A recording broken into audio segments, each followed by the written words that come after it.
Aujourd'hui, rejoignez-moi pour un voyage épique dans les airs, sur terre et sur mer, à la recherche de ceux qui ont véritablement découvert l'Amérique du Nord.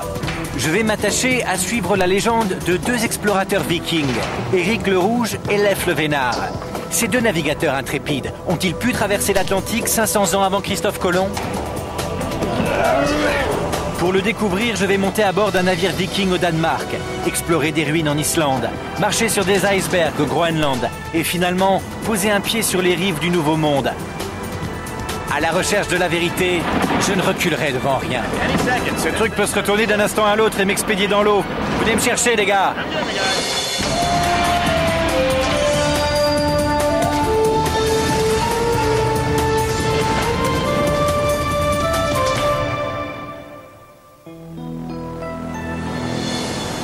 Bonjour, je suis Josh Bernstein. Si l'on en croit les vieilles histoires vikings, il a fallu pratiquement toute une vie pour qu'Éric le Rouge et son fils, Leif le Vénard, traversent l'Atlantique. Je ne dispose pas d'autant de temps qu'eux, mais j'ai l'intention de suivre leurs traces et de voir à quoi a bien pu ressembler leur voyage. Les Irlandais, les Écossais et même les Chinois se vantent d'avoir découvert les premiers le continent américain. Mais ce sont les Vikings qui restent les plus crédibles. Les vieilles histoires islandaises rapportent les exploits d'aventuriers qui, dans leur quête de nouvelles terres, poussèrent toujours plus à l'ouest de leur Scandinavie natale. Ils s'installèrent tout d'abord en Islande en 860 après Jésus-Christ, mais après une centaine d'années, ils avaient déjà occupé les terres les plus fertiles. Poussant encore vers l'ouest, ils découvrirent et s'installèrent sur un immense territoire gelé qu'ils appelèrent Groenland.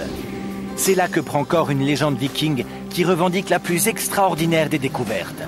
Un marin du nom de Leif le Vénard navigua à travers les eaux traîtres de l'Atlantique Nord et atteignit le continent américain 500 ans avant Christophe Colomb. Mais cette légende a-t-elle des chances d'être vraie? Pour le découvrir, je me suis rendu dans l'ancien port viking de Roskilde, au Danemark, où l'on a reconstruit et entretenu la plus grande collection d'authentiques navires vikings. Ce que je dois découvrir, c'est si les vikings possédaient des bateaux capables de traverser les océans.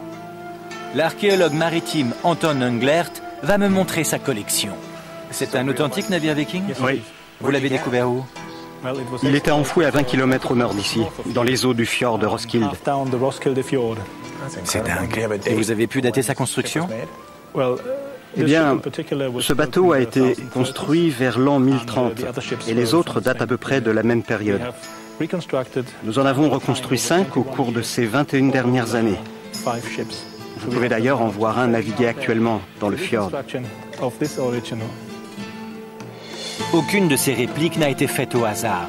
Le bateau, qui a été dégagé du fjord, a été protégé des dégradations de l'oxygène par la vase qui se trouvait dans le fond. Une protection tellement efficace que des équipes de chercheurs ont été en mesure de reconstruire son exacte réplique que vous voyez naviguer aujourd'hui. Je vais rencontrer Gunnar Gertsson, l'incroyable capitaine d'un bateau viking. Il pourra me prouver que ces guerriers ont construit des navires capables de traverser l'océan Atlantique. Enchanté. De même. Ils pouvaient naviguer à une vitesse de 8 nœuds. La proue générait même des bulles sur l'eau pour adoucir le contact avec l'eau. Ils surfaient plus ou moins. Gunnar m'a montré que ce bateau était profilé pour aborder les vagues en souplesse. Mais cette longue embarcation, la même que celle qui terrorisa les côtes d'Europe du Nord, se serait brisée en 1000 morceaux si elle avait dû traverser l'Atlantique.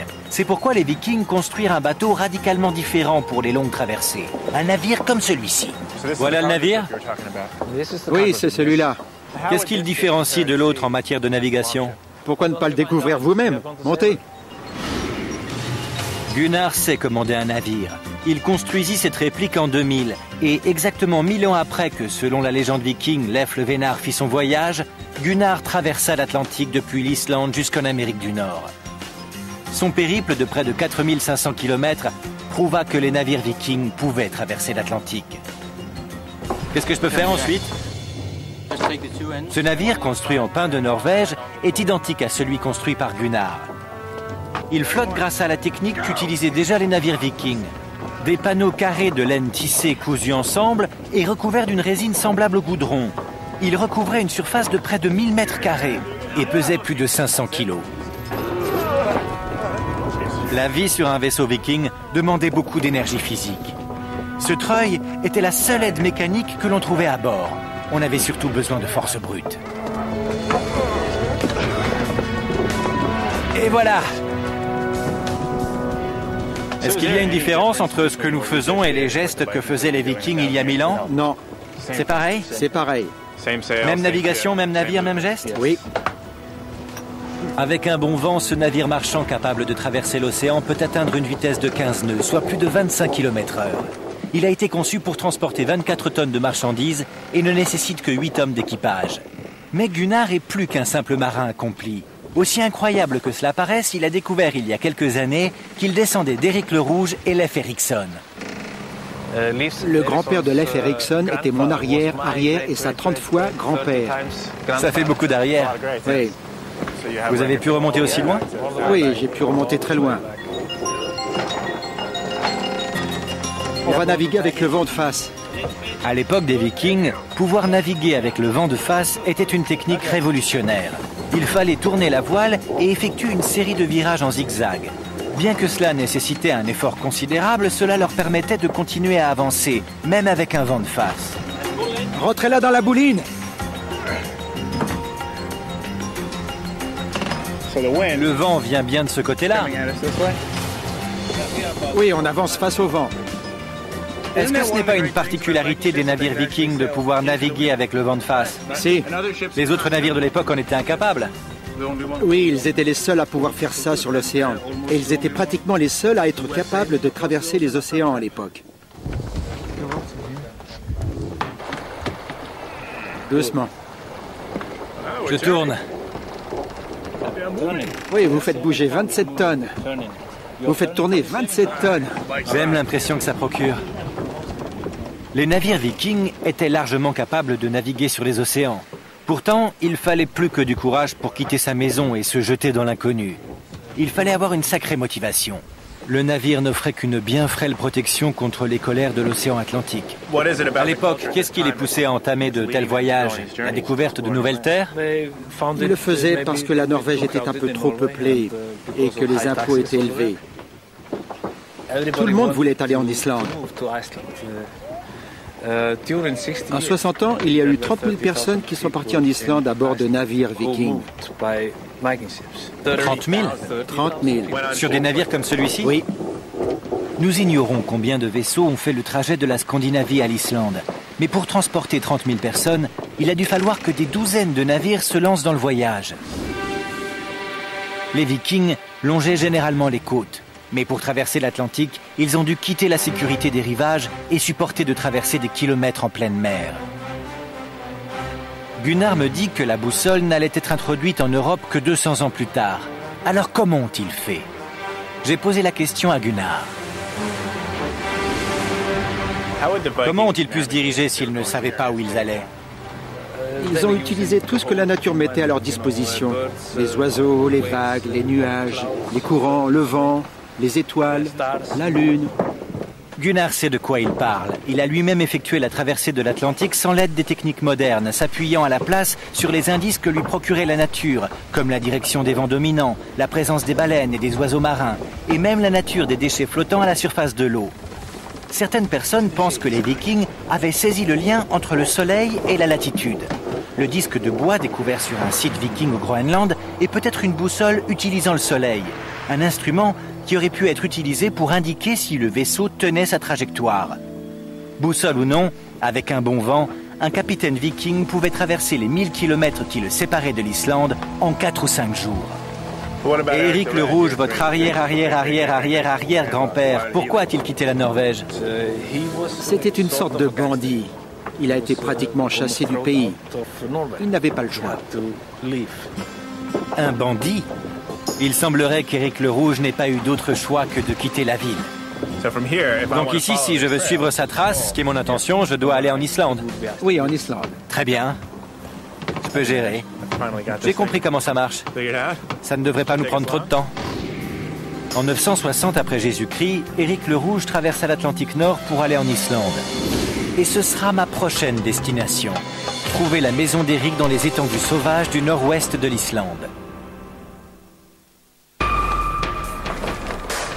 Je suis sur les traces du marin Éric le Rouge, qui quitta sa Scandinavie natale et traversa le premier l'Atlantique il y a de cela 1000 ans, 500 ans avant Christophe Colomb. Au Danemark, j'ai navigué à bord d'un authentique navire viking et j'ai appris que ceux-ci étaient capables de traverser des milliers de kilomètres à travers les océans. J'ai également appris l'existence d'un marin viking dont la couleur de cheveux fit passer le nom à la postérité, Éric le Rouge. Chassé de chez lui en 982 après Jésus-Christ, il navigua jusqu'en Islande à la recherche d'une nouvelle vie. Et c'est donc là que je me rends afin de suivre ses traces. L'Islande est une île immense, de plus de 100 000 km², mais la majeure partie de ses terres intérieures sont inhabitables. La plupart des habitations restent, même de nos jours, concentrées sur les côtes. L'histoire de la vie d'Éric le Rouge fait partie des sagas islandaises, une série d'histoires qui appartient à la tradition orale de ce pays. Elle est une inestimable et unique source de renseignements sur ceux qui se sont installés ici il y a plus de 1000 ans. Je vais rencontrer un expert de ces sagas, à l'endroit exact où l'on dit que vécut Éric le Rouge, à 100 km au nord de la capitale, Reykjavik. Mais est-il possible qu'une histoire que l'on se raconte depuis plus de 1000 ans puisse être aussi précise sur un détail géographique ?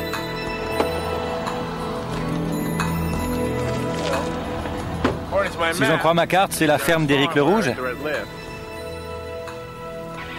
Je tiens plus, c'est ma première maison viking. Gisli Sigurdsson, diplômé de l'Université d'Islande, a passé sa carrière à étudier les sagas islandaises. C'est un endroit génial. Bienvenue chez Éric le Rouge. Merci. Est-ce que je peux visiter ? Je vous en prie. Ces trucs suspendus là, est-ce que ce sont des outils de l'époque viking ? Cet endroit n'est pas qu'un lieu de vie, c'est aussi un lieu de travail. Alors les gens se servaient de ça même à l'intérieur. Une arme ? Est-ce que c'est une épée viking ? Oui, tout ça sont des copies à l'identique des objets d'époque. C'est un casque viking ? Oui, malheureusement nous n'en avons pas tellement. Nous n'en avons que quelques-uns. Mais au moins on a pu prouver qu'il n'avait pas de cornes sur le dessus. Comment ça se fait ? Je crois que ce sont les opéras de Wagner qui ont laissé croire qu'il y en avait. Alors c'est un mythe. Oui. Il n'y avait pas de cornes sur les casques vikings. Non. Non, il ressemblait à ça ou était simplement en cuir. C'est donc une version très précise de ce à quoi il devait ressembler. Ce n'est pas très facile à enfiler. Mais est-ce que j'ai l'air d'un viking ? Il n'a pas l'air d'être tout à fait à votre taille. Non. Il en faudrait un plus grand. Enfin, j'ai compris l'essentiel. C'est un casque de combat. Oui. Dites, c'est un endroit plutôt confortable, il y fait chaud, c'est un petit peu enfumé, mais il y fait assez chaud, même si dehors le temps est humide et qu'il y a du vent. Et il devait y avoir entre 20 et 30 personnes qui dormaient ici. 20 à 30 personnes dormaient dans cette pièce ? Oui. C'est quoi cette terre qui recouvre la maison ? L'extérieur est boueux. Est-ce que vous pouvez me montrer de l'intérieur comment ils faisaient ça ? Oui, je vais vous montrer dans la cuisine. On a un beau mur de gazon là-bas. Gisli m'apprit que cette structure longue d'une 50aine de mètres et large d'une 20aine était typique des constructions de l'époque. Le bois était rare et n'était utilisé que pour la charpente. Les Vikings utilisaient des mottes de terre d'une épaisseur de plus de 5 mètres, qui leur offrait une parfaite isolation contre les rigueurs de l'hiver. Une fois que la porte était refermée et que le feu brûlait dans la cheminée, il faisait bon à l'intérieur. Allons près du feu, je pourrais peut-être vous poser un peu plus de questions sur les Vikings. Je vais vous raconter quelques histoires. Super. Il paraît que les sagas n'ont pas de secret pour vous ? En tout cas, je les étudie. Dites-moi ce qu'on peut apprendre sur les Vikings grâce à elles. On y trouve un tas de preuves de l'installation des Vikings en Islande, des preuves écrites au XIIIe et XIVe siècle. Gisli me dit que les sagas ne furent pas écrites par des témoins directs des événements, qu'elles étaient des transcriptions de récits qui se transmettaient de bouche à oreille sur des événements ayant eu lieu 200 ans plus tôt. Qu'est-ce qu'on trouve sur Éric le Rouge dans les sagas ? Il y a une saga qui porte son nom et une autre qui s'appelle la saga des Groenlandais. Une saga nous raconte qu'Éric est venu dans ce lieu et qu'il épousa la fille d'un fermier. Celui-ci lui accorda des terres dans cette vallée où Éric construisit sa ferme. Donc ce que la saga raconte et qui a été confirmé par des archéologues, c'est que cet endroit s'appelait bien comme dans l'histoire et que les objets découverts datent bien de cette période ? Oui, nous avons donc la preuve orale, qu'Eric est bienvenu dans ce lieu qui est précisément cité. Et d'après l'histoire, c'est ici qu'il a bâti sa ferme. Les sagas se révèlent être remarquablement précises. Les archéologues ont réussi à prouver qu'il ne s'agit pas seulement de la région où Eric s'installa, mais que les traces de construction découvertes derrière la reconstitution de la ferme étaient en fait les ruines de sa maison. Mais Gisli m'explique qu'Eric ne s'est pas vu attribuer les meilleures terres lorsqu'il épousa la fille du fermier. Il était à la limite du domaine de sa belle famille et très proche de la ferme voisine. Eric n'était pas installé depuis très longtemps lorsqu'il se retrouva au milieu d'une querelle de territoire. Il fut déclaré indésirable une fois de plus. Sans vouloir prendre parti sur sa responsabilité, qu'est-ce qui s'est passé une fois qu'il a été déclaré indésirable? Il a dû partir très vite. Il a dû quitter le pays parce que n'importe qui aurait pu s'en prendre à lui. Le tuer? Oui. Eric avait déjà été chassé de sa terre natale, la Scandinavie. Alors il n'avait pas d'autre choix que d'aller encore plus à l'ouest. On parlait d'une terre qui avait été découverte par un marin que le vent avait poussé jusque-là. N'ayant nulle part où aller, Eric décida de trouver cet endroit et de s'y installer. Il réussit à convaincre de nombreux membres de sa famille et amis de se joindre à lui, en leur promettant de faire fortune en commerçant avec ce nouveau territoire. Eric le Rouge partit pour le Groenland avec plus d'une vingtaine de navires et pas mal de gens qui ignoraient ce qui les attendait. Moi, je n'y vais pas en bateau mais en avion et je suis excité à l'idée d'aller au Groenland. Il n'est pas facile, même de nos jours, de se rendre au sud-ouest du Groenland. J'allais avoir besoin de 3 jours, 4 avions, 2 hélicoptères et un bateau. Une fois là-bas, j'allais devoir trouver les preuves qu'Eric et ses compagnons s'étaient installés sur ces terres froides et arides.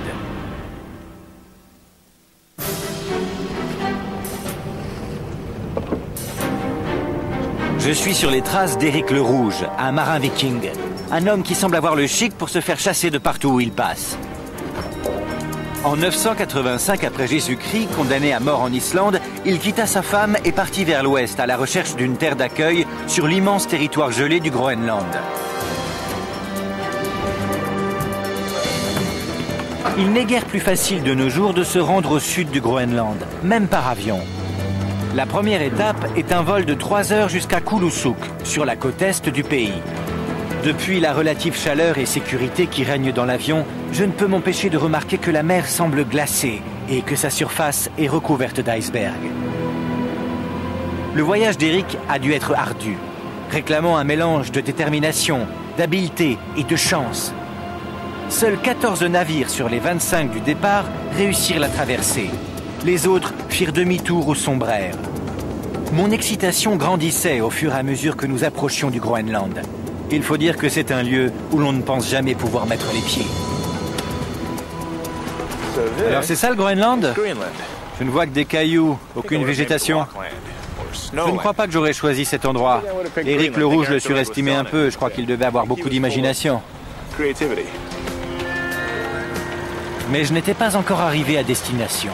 Il me restait encore à traverser près de 2000 km de neige et de glace. Le minuscule aéroport est une escale essentielle vers la côte ouest, beaucoup plus peuplée du Groenland. J'avais volé depuis Reykjavik jusqu'à Kulusuk. Il ne me restait plus qu'à longer le cercle polaire pour aller jusqu'à Nuuk, la capitale. Puis prendre un autre avion pour aller vers le sud où s'était installé Eric le Rouge. Mais attendez, c'est pas tout, loin de là. Le Groenland est immense. Il fait plus de 2 millions de kilomètres carrés. Ça fait presque 4 fois la superficie de la France. Et tout ce territoire n'est occupé que par environ 60 000 personnes. Les Vikings se sont installés au sud. À moi de découvrir pourquoi. À peine décollés, nous survolons le glacier et les terres gelées qui recouvrent la majorité de cette île immense. Si toute la glace qui est ici fondait d'un coup, le niveau de la mer augmenterait de près de 20 mètres. Après 3 heures, la glace laissa la place à de la roche. Nous arrivions à Nuuk, la capitale. Après une brève escale, je montais dans un avion encore plus petit en direction du sud. Mais cette fois, j'avais de la compagnie. Je m'enregistre sur le vol pour Narsarsuaq et je suis accompagné d'une experte, Caroline Paulsen. Bonjour. Nous allons descendre plus au sud pour voir là où Eric le Rouge s'est installé. Caroline a quitté le Danemark pour s'installer ici afin d'étudier les lieux de colonies vikings. Elle me servira de guide. Ce minuscule avion doit nous emmener tous les deux plus au sud. Nous volons près de 800 km depuis Nuuk jusqu'à Narsarsuaq, lieu où Eric choisit de s'établir. Alors que nous approchions de notre destination, Caroline me fait remarquer que l'endroit que nous survolons s'appelle Eriksfjord, le fjord d'Eric. C'est ici qu'Eric et ses compagnons s'établirent au Groenland. Vous voyez, c'est beaucoup plus vert ici. La terre est beaucoup plus fertile. Le Groenland a une végétation ? Oui, par endroits. C'était génial! Nous avons pris un gros avion pour aller jusqu'à Nuuk et ensuite cet avion minuscule pour venir jusque-là. Et maintenant l'hélicoptère. Non, c'est vrai? Oui? Ouais? Jusqu'à Qaqortoq. Pourquoi pas? C'est parti! Ah, c'est pas qu'un simple hélicoptère, c'est un Sikorsky. Nous y sommes presque. Plus qu'un trajet en hélicoptère. Mais le voyage en valait la peine. Le paysage est incroyable. Cependant, même de nos jours, ce n'est pas un endroit facile à vivre. Il n'y a ni route, ni voie ferrée. Le seul moyen de se rendre dans des endroits isolés est l'avion.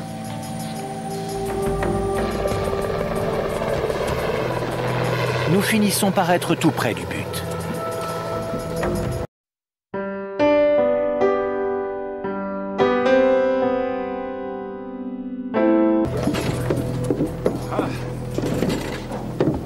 Reykjavik, Qaqortoq. 4 avions, 2 hélicoptères, et nous y voilà. C'est du gâteau. Après 12 heures de voyage depuis l'Islande, nous sommes enfin à l'endroit où les colons vikings se sont installés. Mais pour voir la preuve la mieux préservée de leur présence ici, nous devons encore prendre le bateau et marcher un peu. Bonjour, nous avons bien dormi à Qaqortoq? Qaqortoq. Qaqortoq. Oui. Et nous sommes en route vers les campements vikings. Qui sont dans cette direction, à l'autre bout du fjord. Ils sont par là, mais nous allons par là, pour mieux voir ça. Mon premier iceberg.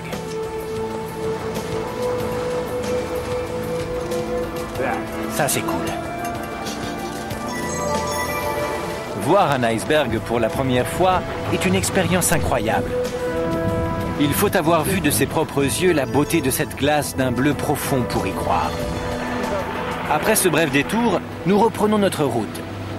Valsøy, l'endroit où nous nous rendons, est à 2 jours de marche de toute civilisation.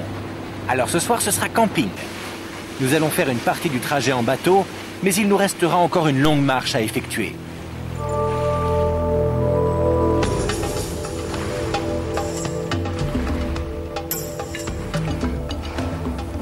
Regardez, du bois amené par la mer. Le fait de trouver un morceau de bois sur une île sans arbre, c'est pas anodin. Oui, il doit venir de Sibérie, du Canada, d'Amérique du Nord, d'Europe. Si les Vikings avaient trouvé quelque chose comme ça, ils l'auraient utilisé. Oui, ils s'en seraient servis. Et tous ces insectes, ils étaient là il y a 1000 ans? Sans doute, oui. Ah oui? Quand il n'y a pas de vent, quand il fait chaud. Attendez, je vais vous aider.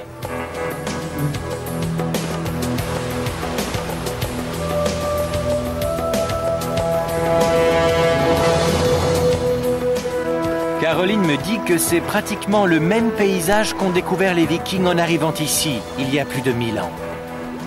C'était un lieu central pour ceux qui se sont installés sur la rive est. C'était assez vaste. On y voit encore les traces de différents habitats. Allons-y. Bien qu'il y ait de la végétation et que ce soit une terre riche, il y avait peu d'endroits plats pour élever les animaux à portée d'Islande.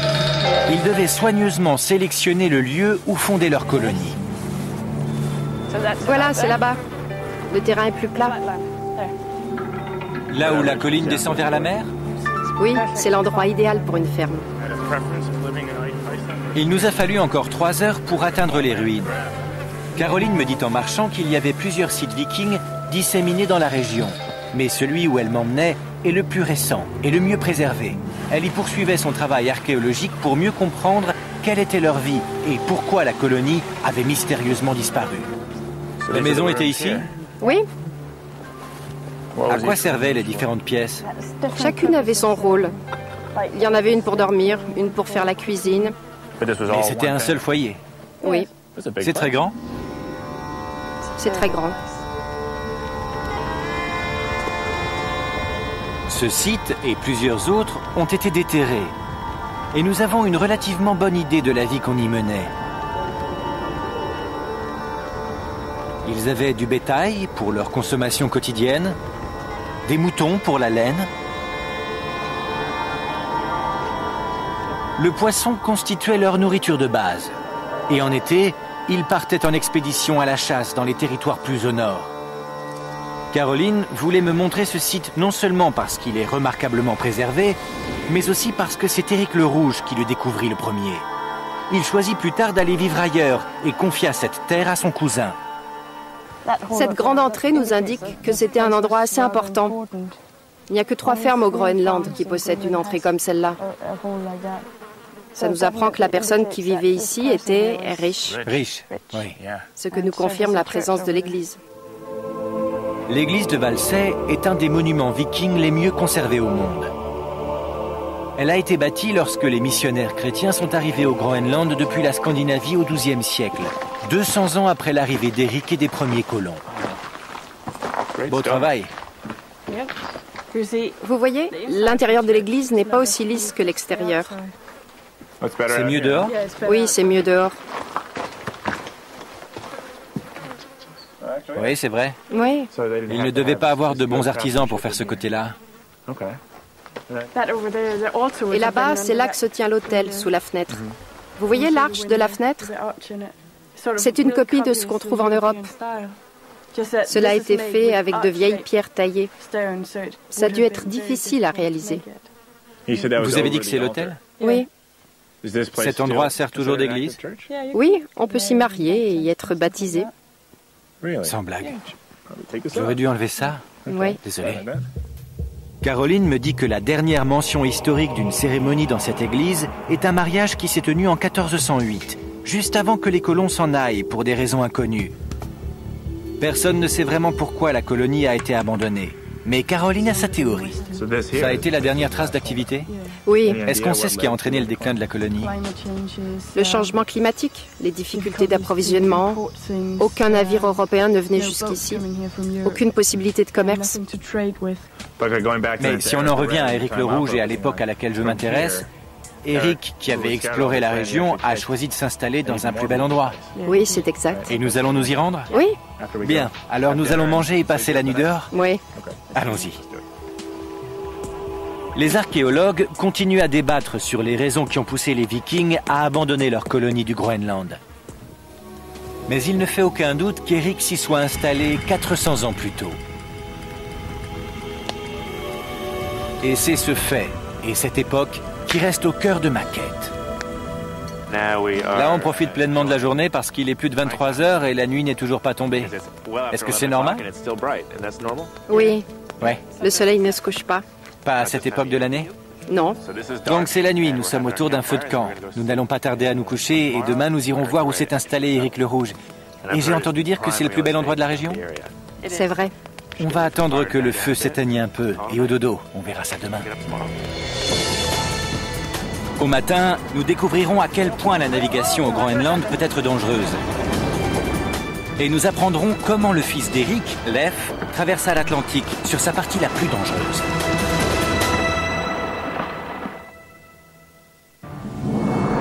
Je m'intéresse à une traversée de l'Atlantique et je découvre le plus célèbre des explorateurs vikings, Éric le Rouge. J'ai donc appris comment Éric navigua depuis la Scandinavie jusqu'en Islande. Il en fut rapidement banni et devint le premier homme à explorer et à s'installer sur l'immense territoire gelé du Groenland. J'ai traversé une grande partie de ce pays et découvert un paysage aussi magnifique aujourd'hui qu'il l'était à l'époque de ses premiers colons. J'ai également découvert que ces colonies vikings étaient très développées. Les archéologues pensent que la population atteignait alors plus de 2000 âmes. À cette époque, le climat était suffisamment chaud pour permettre de vivre de l'élevage et de l'agriculture. Mais les experts pensent que la baisse des températures a pu pousser les colons à quitter le Groenland. On ne pouvait pas souhaiter une plus belle matinée. Nous savons, d'après les sagas groenlandaises, que près de 450 personnes vivaient dans la région. Nous savons même qu'Éric le Rouge en personne y vivait. Et c'est justement là que nous allons nous rendre. L'endroit qu'Éric choisit pour s'installer est à près de 40 km de notre campement. Il est plus précisément dans le fjord suivant, qui porte aujourd'hui son nom. Caroline m'a appris durant notre marche qu'il fallut attendre le XXe siècle pour que les archéologues ne découvrent les traces d'une installation viking. Voilà, c'est Eric Fjord, le fjord d'Eric. C'est incroyable. Vous avez vu tous ces icebergs? Ouais. En dérivant sur la mer, les icebergs se cognent et se brisent. Les violents craquements que cela produit peuvent s'entendre dans tout le fjord. C'est le truc le plus cool que j'ai jamais vu. La ferme d'Éric le Rouge est à l'autre extrémité du fjord et nous allons devoir passer près de cette centaine d'icebergs. C'est réellement un des endroits les plus beaux qu'il m'ait été donné de visiter. Mais nous devons garder à l'esprit que pour les premiers colons, cela a dû être un endroit isolé et oublié du monde. Et c'est un endroit où il est difficile de vivre en hiver, même de nos jours. Regardez ce phoque qui se dort la pilule au soleil. On ne peut pas lui en vouloir. Les Vikings chassaient le phoque, le morse et le narval, pas seulement pour la nourriture, mais aussi pour le commerce. Leur fourrure, leur peau et la corne en ivoire du narval étaient très recherchées. Mais avec l'introduction en Europe de l'ivoire africain, les Vikings virent leur demande d'ivoire s'effondrer et une importante source de revenus disparaître. C'était super. On était à ça. À ça! Ces icebergs nous semblent magnifiques, à vous comme à moi. Mais pour les 24 navires qui accompagnaient Éric le Rouge dans sa traversée depuis l'Islande, ils ont dû être de véritables dangers. Pourtant, je ne résiste pas à la tentation de me rapprocher. Je demande au capitaine si je peux marcher sur un de ces gros glaçons instables. Il me répond qu'il va essayer de m'en trouver un suffisamment plat pour que je puisse y tenir debout. Mais me prévient que si je tombe à l'eau, je n'aurai que quelques minutes pour revenir à bord avant de geler. Il ne faut pas rester trop près d'un iceberg. Il peut se briser ou basculer d'un instant à l'autre, expédiant en l'air et dans tous les sens de gros morceaux de glace. Celui-ci est un petit iceberg, mais une fois au pied du mur, je me demande si je vais vraiment y aller. Allez, courage.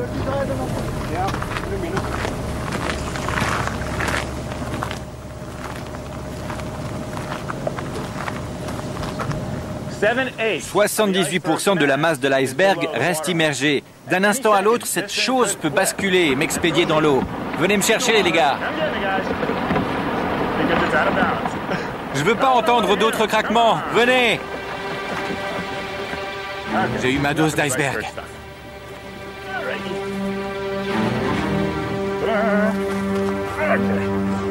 Je suis remonté. C'est bon, on peut continuer. Vous savez, quand on est sous le choc et qu'on ne peut plus parler, je suis dans cet état. L'expérience était brève, mais elle en valait le coup. Il m'a fallu 3 jours et une demi-douzaine de vols pour venir ici depuis l'Islande. J'espère à présent que je vais finir par voir l'endroit qu'Éric a choisi pour installer ses pénates, sur cette île immense et coupée de tout, à la limite du monde connu. Il a fallu attendre 1930 pour que les ruines de Brattahlid soient identifiées comme les vestiges de la maison d'Éric.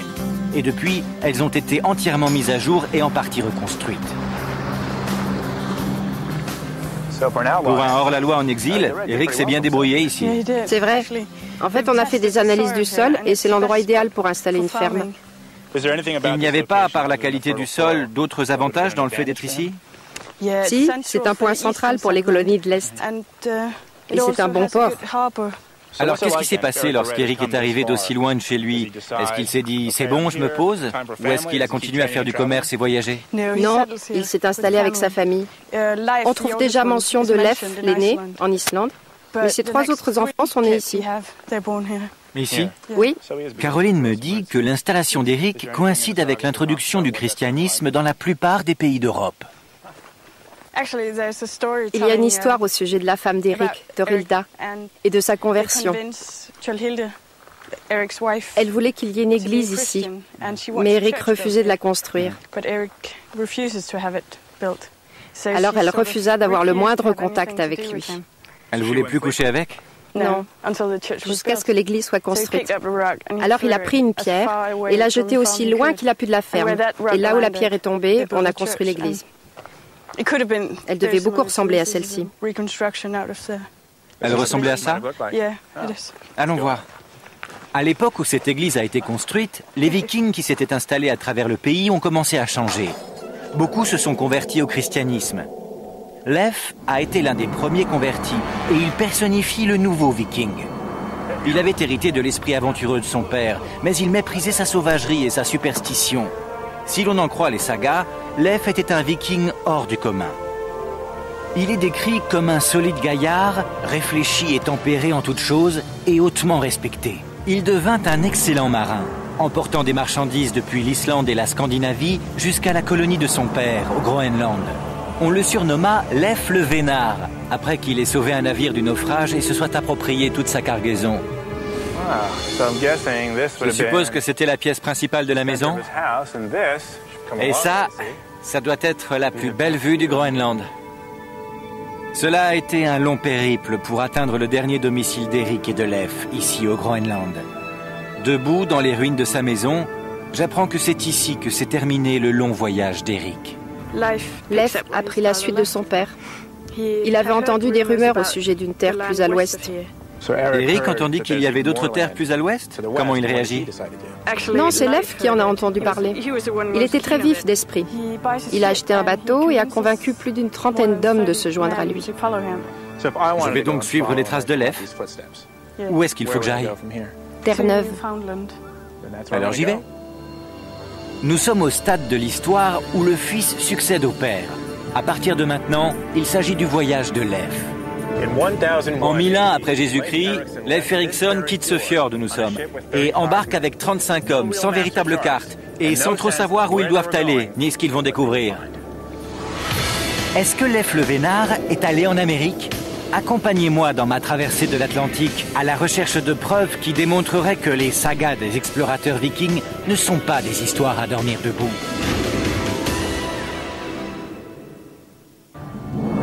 J'ai suivi les explorateurs vikings à travers l'Atlantique.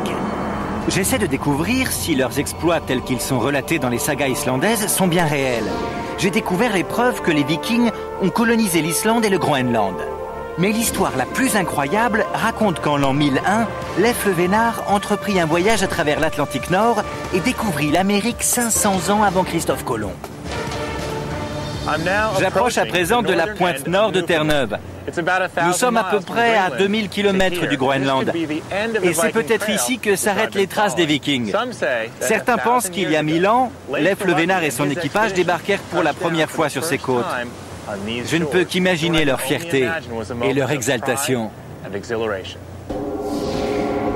Les sagas groenlandaises racontent que Leif découvrit la terre de Baffin qu'il baptisa Helluland.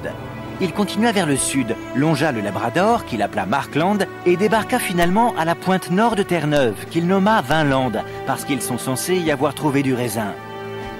Bien que j'ai découvert les preuves que les voyages décrits dans les sagas islandaises étaient exacts, les histoires se transmettant oralement de génération en génération ne peuvent être considérées de fait comme authentiques. Il y a de nombreux contes et légendes sur les marins censés avoir découvert l'Amérique. Les Écossais, les Irlandais et même les Chinois, tous affirment avoir posé en premier les pieds sur ce continent. Mais aucune preuve archéologique n'est jamais venue confirmer leur dire. Les choses seront-elles différentes avec les Vikings? Tâchons de le découvrir. À la pointe nord de Terre-Neuve se trouve un lieu appelé l'Anse aux Meadows. On y a trouvé des bâtiments recouverts de terre, trop longs pour être ceux d'un camp indien. Le site a été reconstruit et Dale Wales en est la conservatrice. Les ruines de l'Anse aux Meadows ont été découvertes par le professeur Allingstead d'Oslo, en Norvège. Il était à la recherche du Vinland mentionné dans les sagas. Il est venu ici pour se renseigner sur des ruines et un pêcheur du coin l'a emmené là et lui a dit qu'il s'agissait du camp indien de Blacktop Brook. Donc c'était un camp indien. C'est ce que croyaient les gens du coin, que c'était les restes d'un camp indien. Ils croyaient que les Indiens avaient habité dans la région, ce qui est exact, mais ces ruines n'ont rien à voir avec eux. C'est intéressant parce que je ne trouve pas que ça ressemble à un camp indien. Si je me fie à ma petite expérience et que j'observe ces longs murs épais, je dirais qu'ils ressemblent plus à des constructions islandaises ou groenlandaises qu'amérindiennes. Tout à fait. Et le professeur Ingstead s'est dit la même chose lorsqu'il les a vus, que tout cela lui semblait familier. Vous me faites visiter? Oui. Dale me dit que le site a été découvert en 1960 et reconstruit un peu plus tard. Cela ressemble effectivement beaucoup aux constructions que j'ai vues en Islande et au Groenland. Mais il me faut de vraies preuves que les sagas disent la vérité.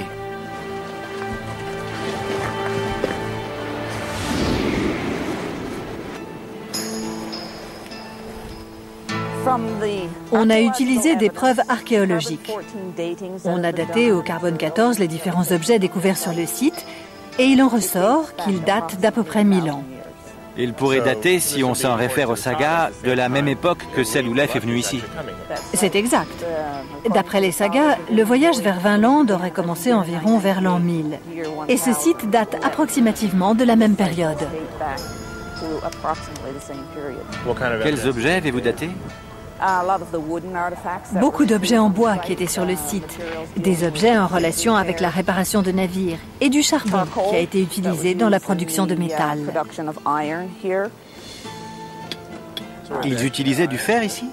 C'est le premier endroit en Amérique du Nord où l'on a des traces de l'utilisation du fer. Ils le faisaient fondre dans un four et produisaient un bon métal qu'ils pouvaient travailler ici, à Lance aux Meadows, et qu'ils utilisaient pour faire des rivets ou des clous pour réparer les navires. Les Amérindiens n'utilisaient pas le fer à cette époque? Pas du tout. Une fois de plus, on fait le lien avec les villages scandinaves. Donc la dimension des maisons et l'utilisation du fer plaident pour une présence nordique. Quoi d'autre? On a découvert de nombreux objets que l'on peut relier à la culture nordique. Par exemple, on a découvert une épingle à cheveux en bronze qui était utilisée pour maintenir le vêtement sur les épaules. On a aussi découvert un objet utilisé lorsque l'on file la laine. On emboîte dedans la pointe inférieure du fuseau et il est très utile pour tisser la laine et en faire du fil. C'est un autre objet islandais? C'est un autre objet islandais, mais il n'était pas considéré comme tel jusqu'à ce que les preuves archéologiques le démontrent. Les preuves archéologiques démontrent que les Vikings ont vécu ici, à la pointe extrême du continent américain qui correspond aujourd'hui au Canada. Mais sont-ils allés plus au sud, à la région correspondant actuellement aux États-Unis? Les archéologues ont tenté d'y trouver des traces de colonies vikings, mais ils n'ont rien trouvé. Les preuves que les Vikings ont exploré les terres plus au sud ont été apportées après un véritable travail de détective. Il existe un arbre spécifique qui ne pousse qu'au nord des États-Unis et au sud du Canada. Il n'a jamais poussé aussi au nord que le camp viking de Lance aux Meadows. Nous avons trouvé ces sortes de noix sur le site archéologique viking. Et on n'en trouve pas ici? Il n'y en a jamais eu? Ça signifie que quelqu'un a dû faire un long chemin pour la porter jusqu'ici. Les archéologues sont persuadés que cette coque a été apportée ici par les Vikings. Elles ont été enfouies au même niveau que les ruines des constructions et rien ne prouve qu'il existait à cette époque un commerce quelconque entre eux et les Amérindiens. Si jamais ils avaient leur camp de base ici et qu'ils exploraient la région, jusqu'où pouvaient-ils aller? Ils pouvaient facilement aller dans le golfe du Saint-Laurent et au moins aussi loin qu'au Nouveau-Brunswick. Ces coques prouvent qu'ils sont allés dans le sud du Canada et probablement jusqu'au nord des États-Unis. Nous savons également par les archéologues que les Vikings ne sont restés que 2 ou 3 ans sur place. Mais pourquoi? Tout ce qu'ils avaient rapporté avec eux au Groenland correspondait à des choses qu'ils pouvaient déjà obtenir par les routes commerciales établies avec l'Europe. La route jusqu'ici était longue et ne valait peut-être pas tous les efforts qu'elle réclamait. Les Vikings avaient probablement la technologie et le courage nécessaires pour rallier l'Amérique du Nord. Mais il y a 1000 ans, il leur a semblé qu'il n'y avait rien ici qu'ils n'aient déjà chez eux. C'est pourquoi ils s'en retournèrent. Toutes les preuves de leur passage disparurent durant 1000 ans. En fait, si les histoires d'Éric le Rouge et de Leif le Vénard n'avaient pas été répertoriées dans les sagas vikings, les archéologues n'auraient jamais pensé chercher leurs traces sur le continent américain. Mais aujourd'hui, les preuves sont indéniables. Un navire viking a exploré les côtes nord-américaines 500 ans avant Christophe Colomb.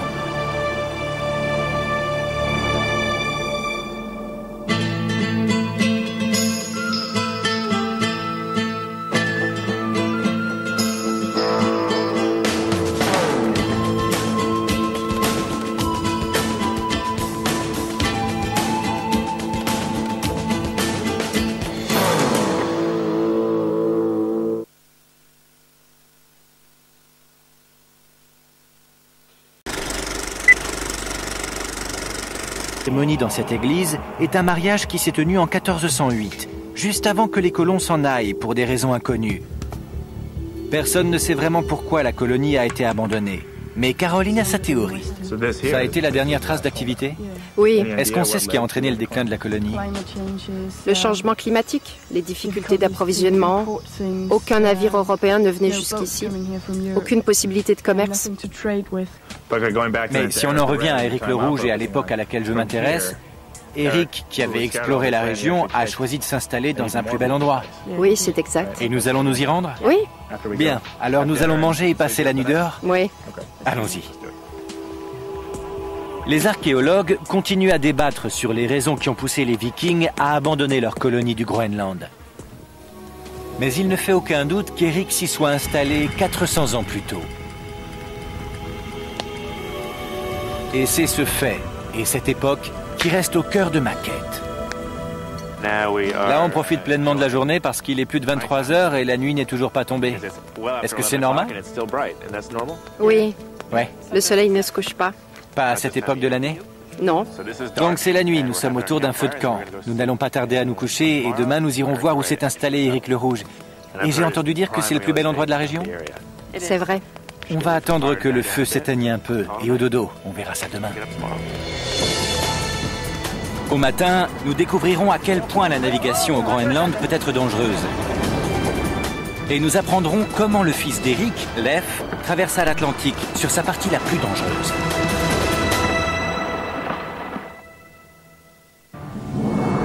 Je m'intéresse à une traversée de l'Atlantique et je découvre le plus célèbre des explorateurs vikings, Éric le Rouge. J'ai donc appris comment Éric navigua depuis la Scandinavie jusqu'en Islande. Il en fut rapidement banni et devint le premier homme à explorer et à s'installer sur l'immense territoire gelé du Groenland. J'ai traversé une grande partie de ce pays et découvert un paysage aussi magnifique aujourd'hui qu'il l'était à l'époque de ses premiers colons. J'ai également découvert que ces colonies vikings étaient très développées. Les archéologues pensent que la population atteignait alors plus de 2000 âmes. À cette époque, le climat était suffisamment chaud pour permettre de vivre de l'élevage et de l'agriculture. Mais les experts pensent que la baisse des températures a pu pousser les colons à quitter le Groenland. On ne pouvait pas souhaiter une plus belle matinée. Nous savons, d'après les sagas groenlandaises, que près de 450 personnes vivaient dans la région. Nous savons même qu'Éric le Rouge en personne y vivait. Et c'est justement là que nous allons nous rendre. L'endroit qui les navires vikings étaient largement capables de naviguer sur les océans. Pourtant, il fallait plus que du courage pour quitter sa maison et se jeter dans l'inconnu. Il fallait avoir une sacrée motivation. Le navire n'offrait qu'une bien frêle protection contre les colères de l'océan Atlantique. À l'époque, qu'est-ce qui les poussait à entamer de tels voyages? La découverte de nouvelles terres? Ils le faisaient parce que la Norvège était un peu trop peuplée et que les impôts étaient élevés. Tout le monde voulait aller en Islande. En 60 ans, il y a eu 30 000 personnes qui sont parties en Islande à bord de navires vikings. 30 000? 30 000. Sur des navires comme celui-ci? Oui. Nous ignorons combien de vaisseaux ont fait le trajet de la Scandinavie à l'Islande. Mais pour transporter 30 000 personnes, il a dû falloir que des douzaines de navires se lancent dans le voyage. Les Vikings longeaient généralement les côtes. Mais pour traverser l'Atlantique, ils ont dû quitter la sécurité des rivages et supporter de traverser des kilomètres en pleine mer. Gunnar me dit que la boussole n'allait être introduite en Europe que 200 ans plus tard. Alors comment ont-ils fait? J'ai posé la question à Gunnar. Comment ont-ils pu se diriger s'ils ne savaient pas où ils allaient? Ils ont utilisé tout ce que la nature mettait à leur disposition. Les oiseaux, les vagues, les nuages, les courants, le vent, les étoiles, la lune. Gunnar sait de quoi il parle. Il a lui-même effectué la traversée de l'Atlantique sans l'aide des techniques modernes, s'appuyant à la place sur les indices que lui procurait la nature, comme la direction des vents dominants, la présence des baleines et des oiseaux marins, et même la nature des déchets flottants à la surface de l'eau. Certaines personnes pensent que les Vikings avaient saisi le lien entre le soleil et la latitude. Le disque de bois découvert sur un site viking au Groenland est peut-être une boussole utilisant le soleil, un instrument qui aurait pu être utilisé pour indiquer si le vaisseau tenait sa trajectoire. Boussole ou non, avec un bon vent, un capitaine viking pouvait traverser les 1000 km qui le séparaient de l'Islande en 4 ou 5 jours. Et Éric le Rouge, votre arrière-arrière-arrière-arrière-arrière-grand-père, pourquoi a-t-il quitté la Norvège? C'était une sorte de bandit. Il a été pratiquement chassé du pays. Il n'avait pas le choix. Un bandit?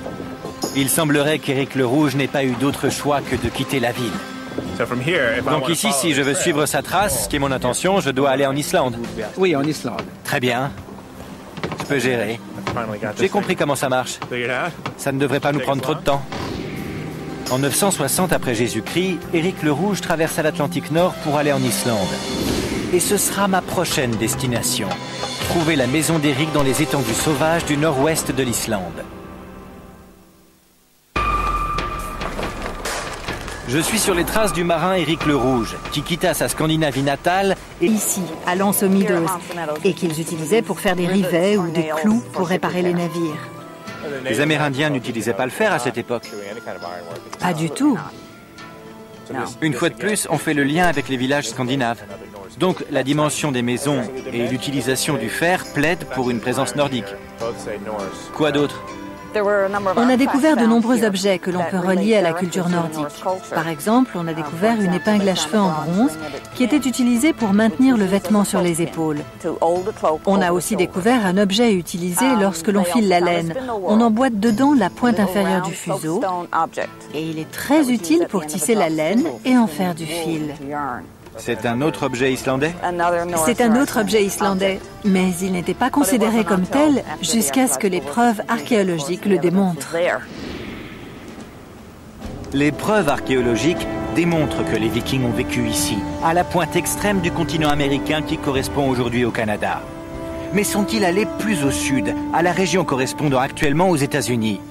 Les archéologues ont tenté d'y trouver des traces de colonies vikings, mais ils n'ont rien trouvé. Les preuves que les Vikings ont exploré les terres plus au sud ont été apportées après un véritable travail de détective. Il existe un arbre spécifique qui ne pousse qu'au nord des États-Unis et au sud du Canada. Il n'a jamais poussé aussi au nord que le camp viking de Lance aux Meadows. Nous avons trouvé ces sortes de noix sur le site archéologique viking. Et on n'en trouve pas ici ? Il n'y en a jamais eu ? Ça signifie que quelqu'un a dû faire un long chemin pour la porter jusqu'ici. Les archéologues sont persuadés que cette coque a été apportée ici par les Vikings. Elles ont été enfouies au même niveau que les ruines des constructions et rien ne prouve qu'il existait à cette époque un commerce quelconque entre eux et les Amérindiens. Si jamais ils avaient leur camp de base ici et qu'ils exploraient la région, jusqu'où pouvaient-ils aller ? Ils pouvaient facilement aller dans le golfe du Saint-Laurent et au moins aussi loin qu'au Nouveau-Brunswick. Ces coques prouvent qu'ils sont allés dans le sud du Canada et probablement jusqu'au nord des États-Unis. Nous savons également par les archéologues que les Vikings ne sont restés que 2 ou 3 ans sur place. Mais pourquoi ?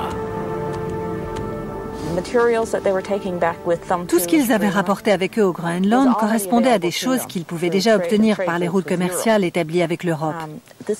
La route jusqu'ici était longue et ne valait peut-être pas tous les efforts qu'elle réclamait. Les Vikings avaient probablement la technologie et le courage nécessaires pour rallier l'Amérique du Nord. Mais il y a 1000 ans, il leur a semblé qu'il n'y avait rien ici qu'il n'ait déjà chez eux. C'est pourquoi ils s'en retournèrent. Toutes les preuves de leur passage disparurent durant 1000 ans. En fait, l'expérience était brève, mais elle en valait le coup. Il m'a fallu 3 jours et une demi-douzaine de vols pour venir ici depuis l'Islande. J'espère à présent que je vais finir par voir l'endroit qu'Éric a choisi pour installer ses pénates, sur cette île immense et coupée de tout, à la limite du monde connu. Il a fallu attendre 1930 pour que les ruines de Brattahlid soient identifiées comme les vestiges de la maison d'Éric.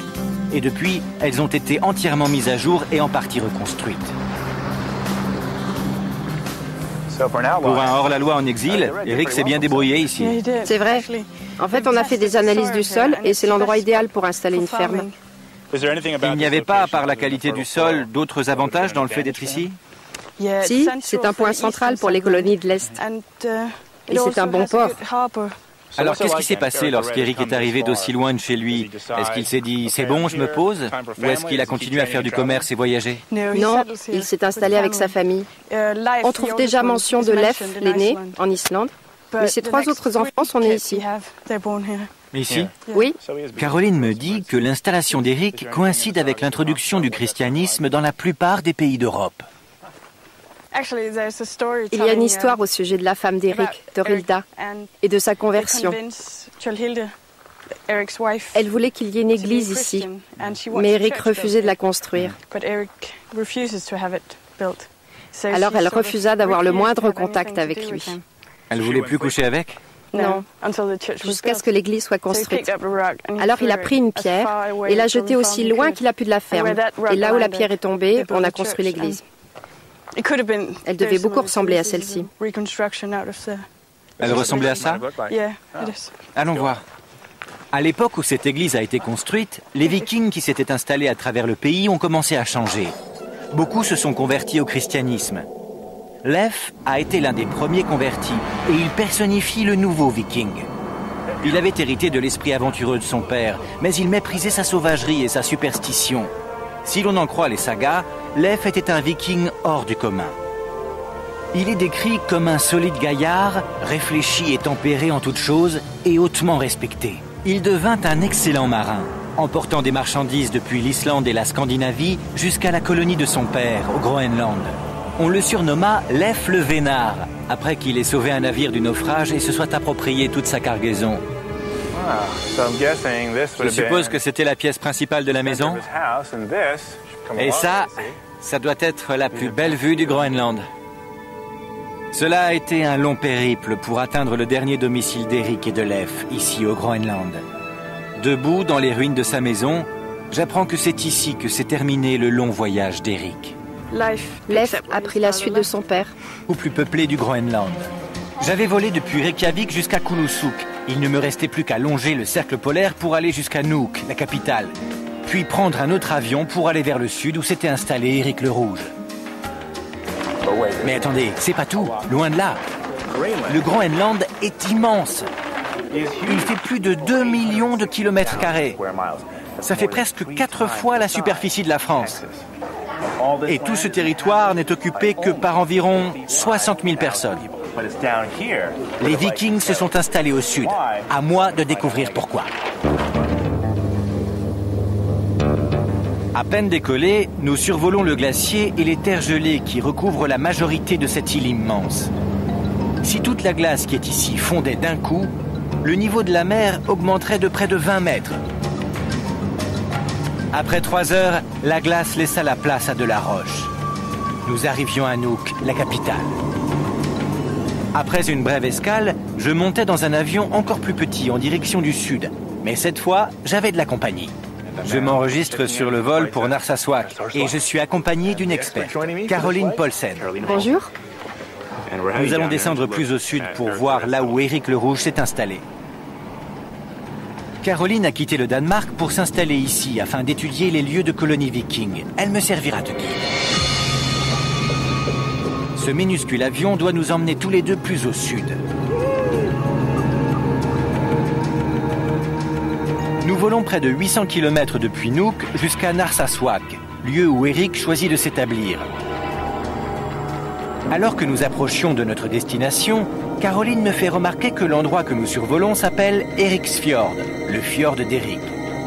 C'est ici qu'Éric et ses compagnons s'établirent au Groenland. Vous voyez, c'est beaucoup plus vert ici. La terre est beaucoup plus fertile. Le Groenland a une végétation ? Oui, par endroits. C'était génial!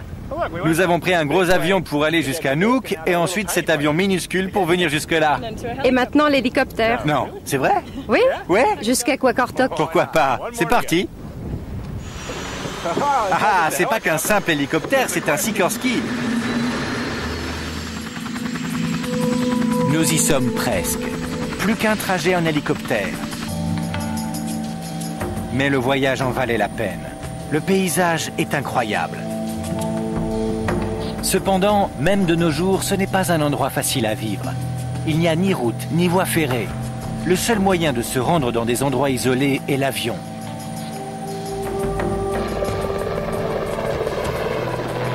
Nous finissons par être tout près du pendu, là. Est-ce que ce sont des outils de l'époque viking? Cet endroit n'est pas qu'un lieu de vie, c'est aussi un lieu de travail. Alors les gens se servaient de ça même à l'intérieur. Une arme? Est-ce que c'est une épée viking? Oui, tout ça sont des copies à l'identique des objets d'époque. C'est un casque viking? Oui, malheureusement nous n'en avons pas tellement. Nous n'en avons que quelques-uns. Mais au moins on a pu prouver qu'il n'avait pas de cornes sur le dessus. Comment ça se fait? Je crois que ce sont les opéras de Wagner qui ont laissé croire qu'il y en avait.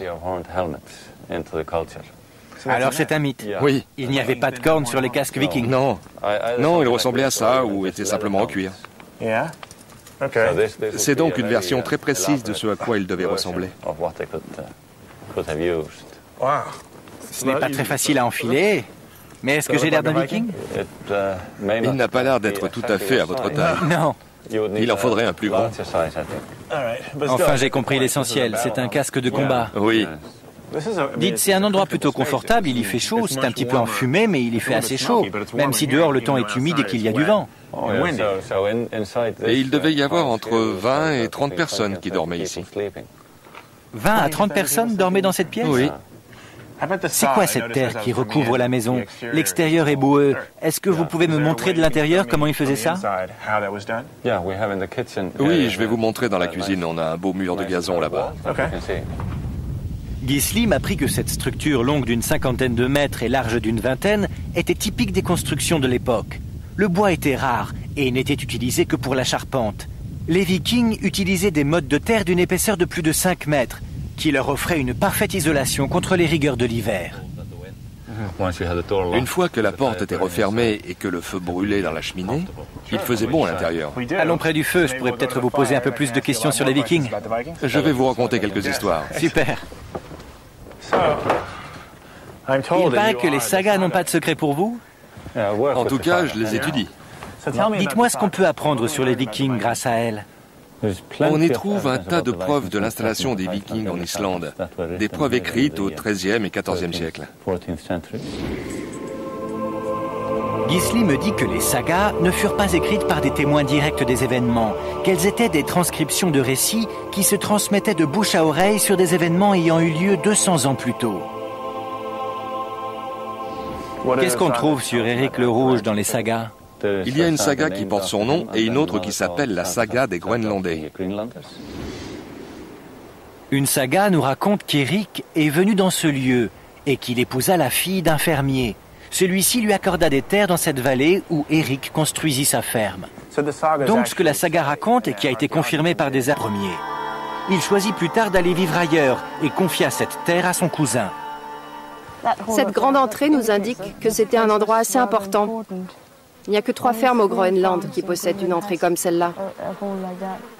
Ça nous apprend que la personne qui vivait ici était riche. Riche, oui. Ce que nous confirme la présence de l'église. L'église de Valsay est un des monuments vikings les mieux conservés au monde. Elle a été bâtie lorsque les missionnaires chrétiens sont arrivés au Groenland depuis la Scandinavie au XIIe siècle, 200 ans après l'arrivée d'Éric et des premiers colons. Beau travail. Vous voyez, l'intérieur de l'église n'est pas aussi lisse que l'extérieur. C'est mieux dehors? Oui, c'est mieux dehors. Oui, c'est vrai. Oui. Il ne devait pas avoir de bons artisans pour faire ce côté-là. Et là-bas, c'est là que se tient l'autel, sous la fenêtre. Vous voyez l'arche de la fenêtre?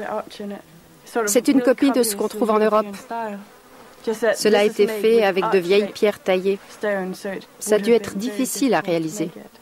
Vous avez dit que c'est l'autel? Oui. Cet endroit sert toujours d'église? Oui, on peut s'y marier et y être baptisé. Sans blague. J'aurais dû enlever ça. Oui. Désolé. Caroline me dit que la dernière mention historique d'une cérémonie dans cette église est un mariage qui s'est tenu en 1408, juste avant que les colons s'en aillent pour des raisons inconnues. Personne ne sait vraiment pourquoi la colonie a été abandonnée. Mais Caroline a sa théorie. Ça a été la dernière trace d'activité? Oui. Est-ce qu'on sait ce qui a entraîné le déclin de la colonie? Le changement climatique, les difficultés d'approvisionnement. Aucun navire européen ne venait jusqu'ici. Aucune possibilité de commerce.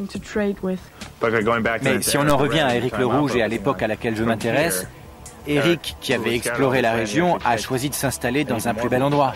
Oui, c'est exact. Et nous allons nous y rendre? Oui. Bien, alors nous allons manger et passer la nuit dehors? Oui. Allons-y. Les archéologues continuent à débattre sur les raisons qui ont poussé les Vikings à abandonner leur colonie du Groenland. Mais il ne fait aucun doute qu'Éric s'y soit installé 400 ans plus tôt. Et c'est ce fait, et cette époque, qui reste au cœur de ma quête. Là, on profite pleinement de la journée parce qu'il est plus de 23 heures et la nuit n'est toujours pas tombée. Est-ce que c'est normal? Oui. Ouais. Le soleil ne se couche pas. Pas à cette époque de l'année? Non. Donc c'est la nuit, nous sommes autour d'un feu de camp. Nous n'allons pas tarder à nous coucher et demain nous irons voir où s'est installé Éric le Rouge. Et j'ai entendu dire que c'est le plus bel endroit de la région? C'est vrai. On va attendre que le feu s'éteigne un peu et au dodo, on verra ça demain. Au matin, nous découvrons l'endroit où nous nous rendons est à 2 jours de marche de toute civilisation. Alors ce soir, ce sera camping. Nous allons faire une partie du trajet en bateau, mais il nous restera encore une longue marche à effectuer.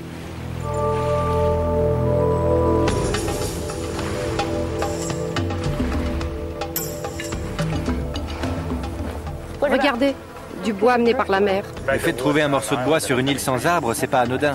Oui, il doit venir de Sibérie, du Canada, d'Amérique du Nord, d'Europe. Si les Vikings avaient trouvé quelque chose comme ça, ils l'auraient utilisé. Oui, ils s'en seraient servis. Et tous ces insectes, ils étaient là il y a 1000 ans? Sans doute, oui. Ah oui? Quand il n'y a pas de vent. Quand il fait chaud. Attendez, je vais vous aider.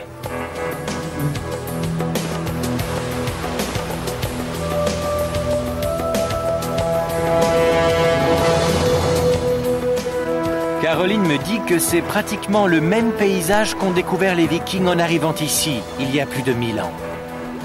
C'était un lieu central pour ceux qui se sont installés sur la rive est. C'était assez vaste. On y voit encore les traces de différents habitats. Allons-y. Bien qu'il y ait de la végétation et que ce soit une terre riche, il y avait peu d'endroits plats pour élever les animaux à portée d'Islande. Ils devaient soigneusement sélectionner le lieu où fonder leur colonie. Voilà, c'est là-bas. Le terrain est plus plat. Là où la colline descend vers la mer? Oui, c'est l'endroit idéal pour une ferme.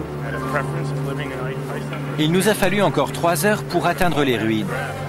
Caroline me dit en marchant qu'il y avait plusieurs sites vikings disséminés dans la région. Mais celui où elle m'emmenait est le plus récent et le mieux préservé. Elle y poursuivait son travail archéologique pour mieux comprendre quelle était leur vie et pourquoi la colonie avait mystérieusement disparu. La maison était ici? Oui. À quoi servaient les différentes pièces? Chacune avait son rôle. Il y en avait une pour dormir, une pour faire la cuisine. Mais c'était un seul foyer? Oui. C'est très grand? C'est très grand. Ce site et plusieurs autres ont été déterrés.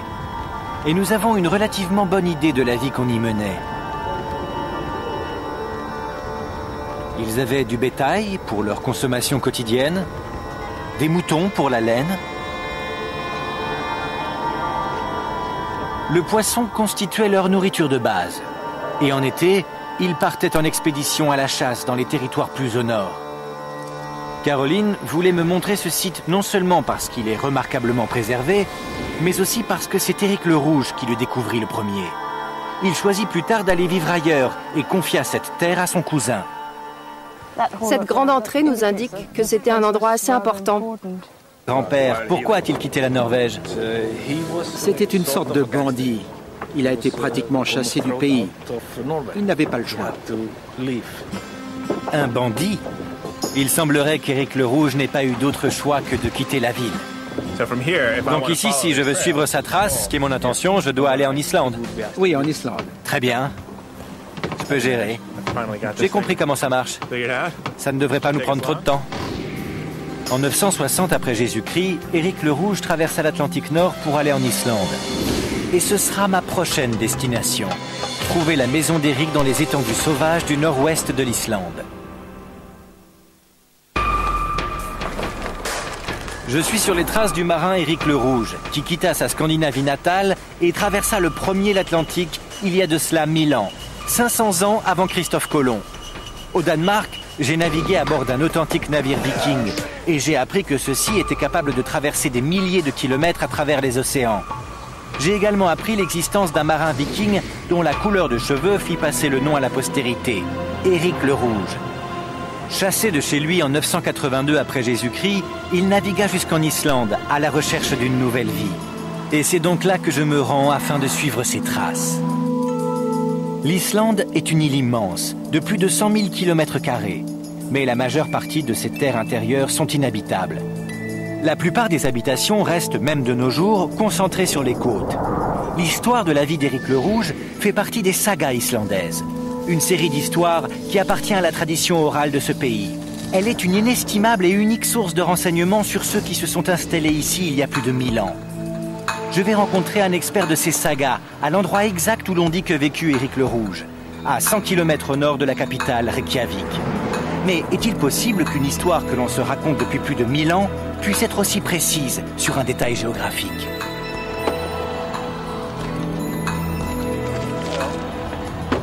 Si j'en crois ma carte, c'est la ferme d'Éric le Rouge. Je tiens plus, c'est ma première maison viking. Gisli Sigurdsson, diplômé de l'Université d'Islande, a passé sa carrière à étudier les sagas islandaises. C'est un endroit génial. Bienvenue chez Éric le Rouge. Merci. Est-ce que je peux visiter ? Je vous en prie. Ces trucs suspendus là, est-ce que ce sont des outils de l'époque viking ? Cet endroit n'est pas qu'un lieu de vie, c'est aussi un lieu de travail. Alors les gens se servaient de ça même à l'intérieur. Une arme ? Est-ce que c'est une épée viking ? Oui, tout ça sont des copies à l'identique des objets d'époque. C'est un casque viking ? Oui, malheureusement nous n'en avons pas tellement. Nous n'en avons que quelques-uns. Mais au moins on a pu... Installé sur la rive est, c'était assez vaste. On y voit encore les traces de différents habitats. Allons-y. Bien qu'il y ait de la végétation et que ce soit une terre riche, il y avait peu d'endroits plats pour élever les animaux à portée d'Islande. Ils devaient soigneusement sélectionner le lieu où fonder leur colonie. Voilà, c'est là-bas. Le terrain est plus plat. Là où la colline descend vers la mer ? Oui, c'est l'endroit idéal pour une ferme. Il nous a fallu encore 3 heures pour atteindre les ruines. Caroline me dit en marchant qu'il y avait plusieurs sites vikings disséminés dans la région. Mais celui où elle m'emmenait est le plus récent et le mieux préservé. Elle y poursuivait son travail archéologique pour mieux comprendre quelle était leur vie et pourquoi la colonie avait mystérieusement disparu. La maison était ici ? Oui. À quoi servaient les différentes pièces ? Chacune avait son rôle. Il y en avait une pour dormir, une pour faire la cuisine. Mais c'était un seul foyer. Oui. C'est très grand ? C'est très grand. Ce site et plusieurs autres ont été déterrés. Et nous avons une relativement bonne idée de la vie qu'on y menait. Ils avaient du bétail pour leur consommation quotidienne, des moutons pour la laine. Le poisson constituait leur nourriture de base. Et en été, ils partaient en expédition à la chasse dans les territoires plus au nord. Caroline voulait me montrer ce site non seulement parce qu'il est remarquablement préservé, mais aussi parce que c'est Éric le Rouge qui le découvrit le premier. Il choisit plus tard d'aller vivre ailleurs et confia cette terre à son cousin. Cette grande entrée nous indique que c'était un endroit assez important. Il n'y a que 3 fermes au Groenland qui possèdent une entrée comme celle-là. Ça nous apprend que la personne qui vivait ici était riche. Riche, oui. Ce que nous confirme la présence de l'église. L'église de Valsay est un des monuments vikings les mieux conservés au monde. Elle a été bâtie lorsque les missionnaires chrétiens sont arrivés au Groenland depuis la Scandinavie au XIIe siècle, 200 ans après l'arrivée d'Éric et des premiers colons. Beau travail. Vous voyez, l'intérieur de l'église n'est pas aussi lisse que l'extérieur. C'est mieux dehors ? Oui, c'est mieux dehors. Oui, c'est vrai. Oui. Ils ne devaient pas avoir de bons artisans pour faire ce côté-là. Et là-bas, c'est là que se tient l'hôtel, sous la fenêtre. Vous voyez l'arche de la fenêtre? C'est une copie de ce qu'on trouve en Europe. Cela a été fait avec de vieilles pierres taillées. Ça a dû être difficile à réaliser. Vous avez dit que c'est l'hôtel? Oui.